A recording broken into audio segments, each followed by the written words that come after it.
Shalom anak-anak PPB 11. Bagaimana kabarnya hari ini? Apakah semuanya sudah siap untuk memuji Tuhan? Nah, anak-anak pasti tahu kan kalau Tuhan Yesus itu sangat baik. Nah, karena Tuhan Yesus itu sangat baik, mari bersama-sama kita menyenangkan hati Tuhan. Mari kita bernyanyi dan memuji Tuhan dengan menyanyikan satu lagu baru, yaitu Ku Mau Bernyanyi. Sama-sama kita bernyanyi ya.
Tuhan Yesus, kami bersyukur Tuhan punya anak seperti Engkau yang penuh kasih, yang baik kepada kami, yang senantiasa sambil dan menyertai kehidupan kami.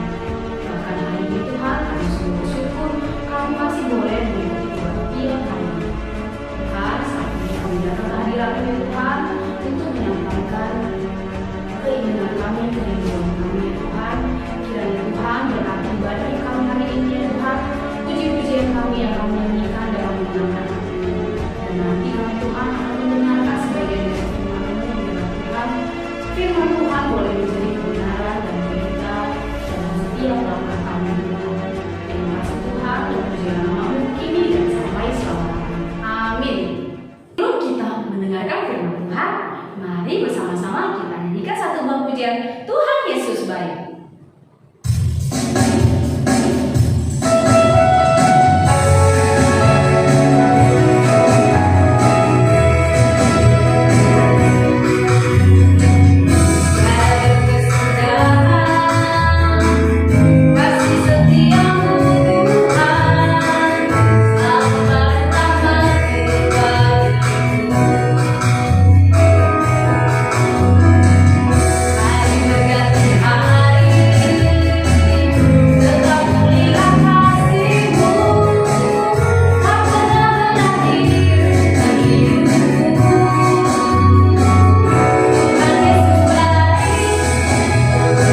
sejahtera adik-adik sekalian. Pada hari ini kita kembali bersama-sama mengikuti pembinaan moral dan karakter Kristiani.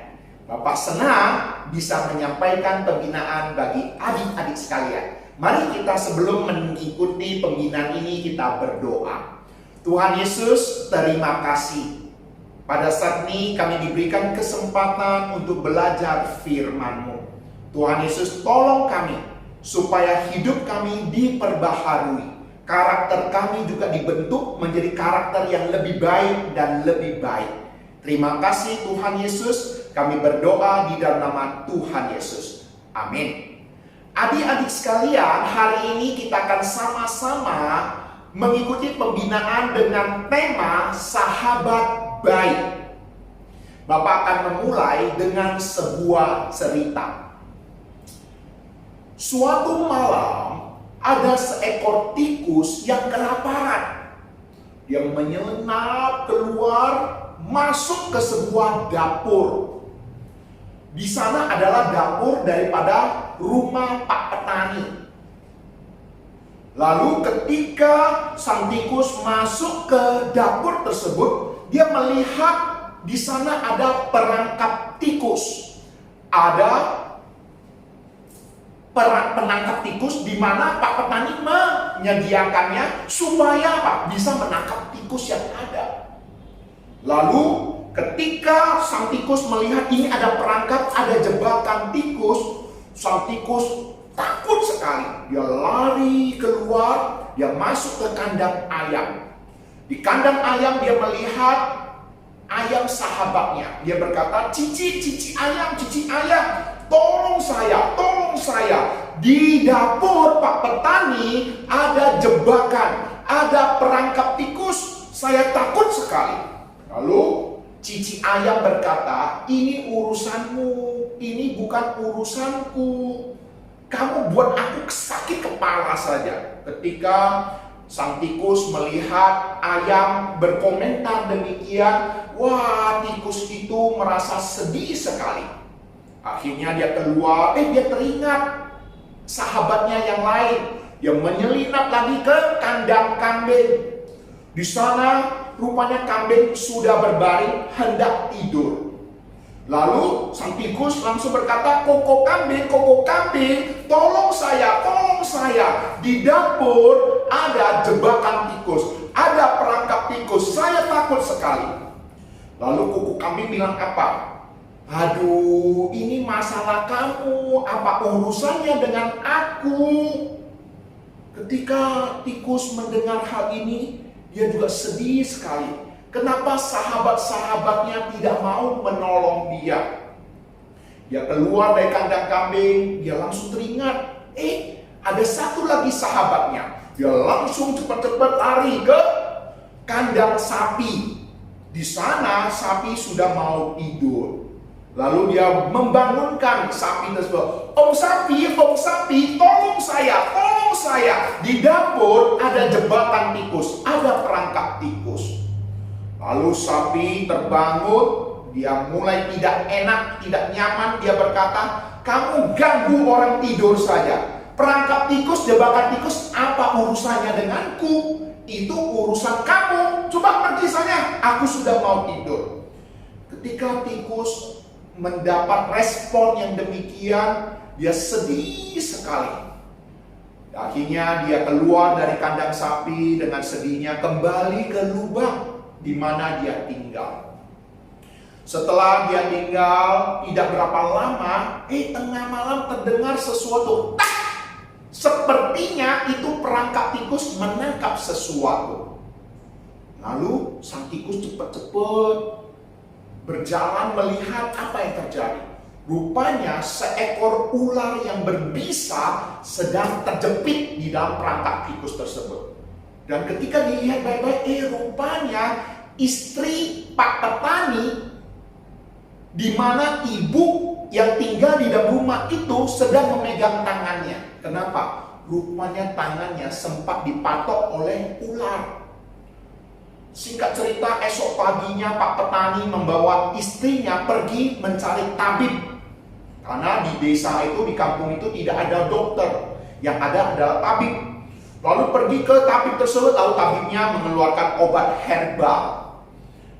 Ya, kalau orang Tionghoa bilang jiakpo gitu ya. Lalu mengeluarkan obat resep, lalu berkata, nanti obat ini dimasak dengan ayam ya. Akhirnya Pak Petani pulang ke rumah, menangkap ayam yang ada di kandang dan menyembelinya, membuat jadi sop ayam. Diramu dengan obat-obatan yang ada.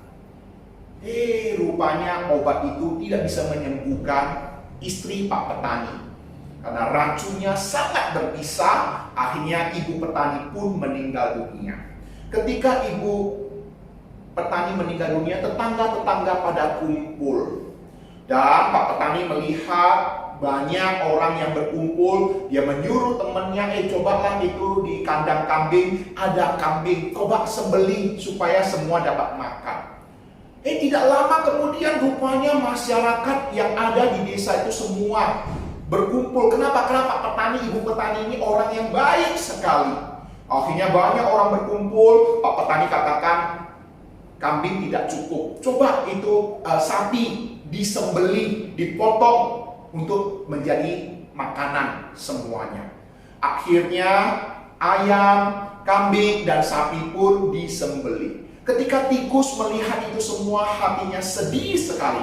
Karena sahabat-sahabatnya satu persatu disembelih menjadi santapan daripada masyarakat yang ada. Adik-adik yang terkasih, ketika kita mendengar cerita ini, kita diingatkan bahwa memang benar di dalam dunia ini kesulitan mencari sahabat baik. Ada orang mau bersahabat, dia akan memperhitungkan untung rugi. Kalau saya bersahabat dengan kamu, saya bisa dapat untung, baru saya bersahabat. Kalau saya berpikir saya berteman dengan kamu tidak bisa mendapatkan apa-apa, saya tidak mau bersahabat. Adik-adik yang terkasih, hari ini di dalam renungan, di dalam pembinaan kita, belajar tentang sahabat baik. Bagaimana memperoleh sahabat yang baik? Bagaimana kita bisa menjadi sahabat yang baik? Firman Tuhan memberitahu kepada kita, seorang sahabat menaruh kasih setiap waktu dan menjadi seorang saudara dalam kesukaran. Ini adalah sahabat baik, yaitu sahabat yang selalu mengasihi kita di tengah-tengah kesukaran, di dalam kesulitan yang ada. Dan bahkan dia akan terus mendampingi kita, menjadi saudara kita di dalam masa-masa kita sulit.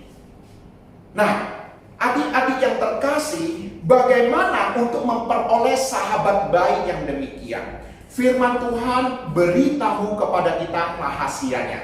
Ayo adik-adik, mau tahu nggak rahasia untuk bagaimana memperoleh sahabat yang baik?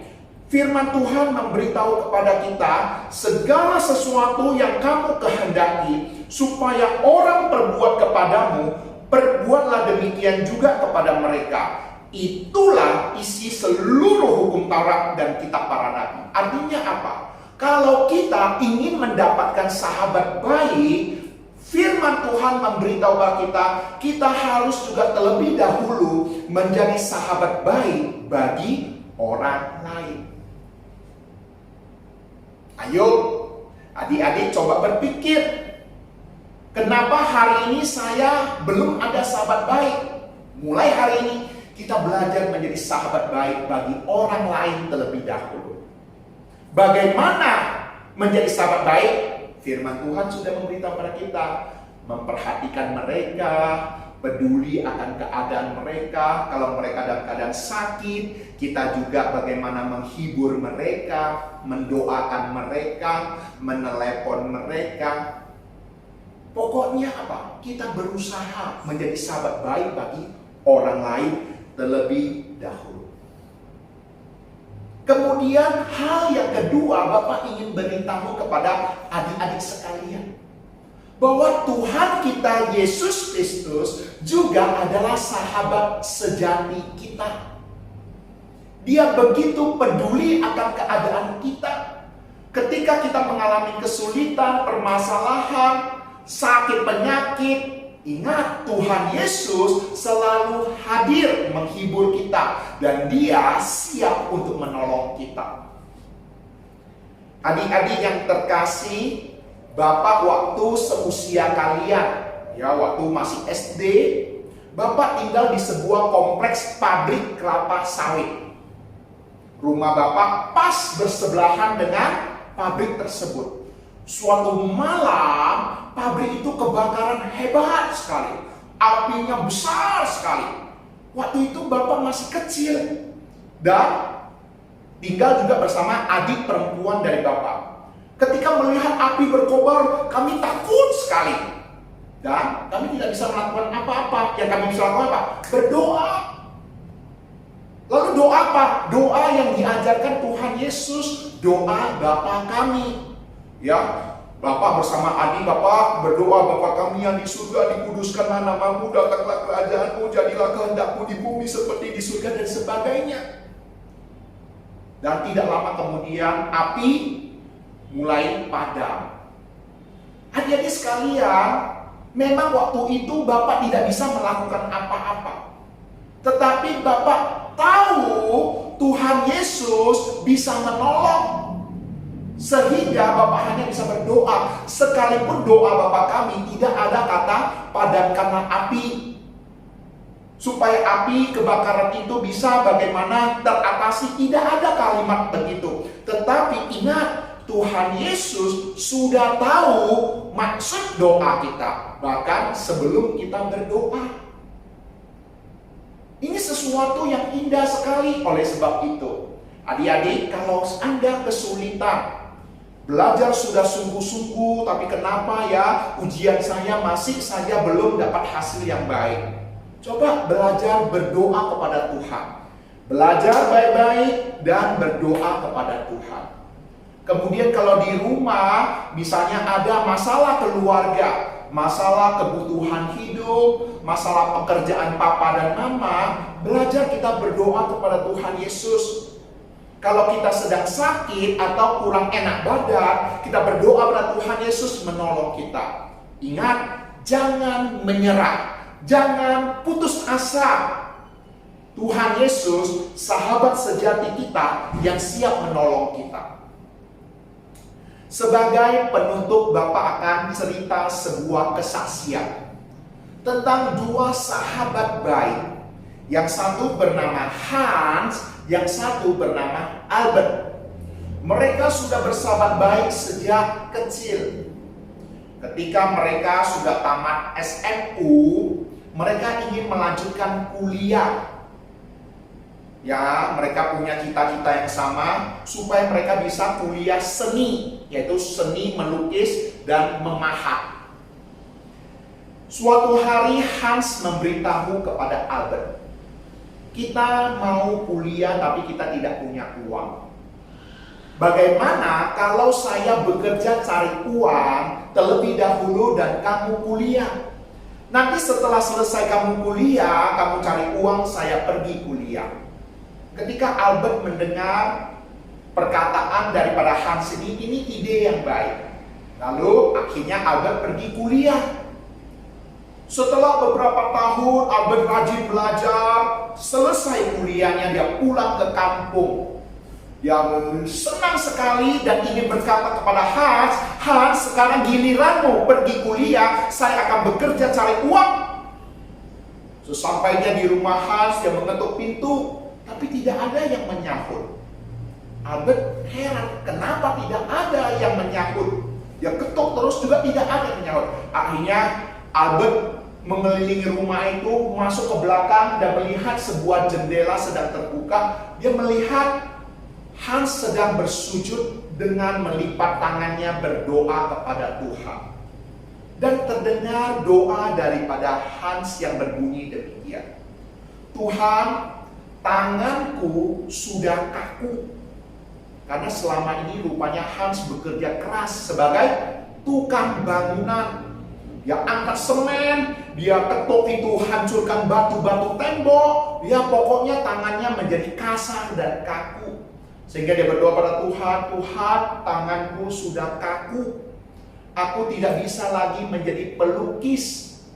Oleh sebab itu, biarkan Albert sajalah yang menjadi pelukis. Ketika Albert mendengar perkataan itu, hatinya terharu sekali. Dan mulai saat itulah menginspirasi Albert untuk melukis tangan daripada Hans yang sedang berdoa.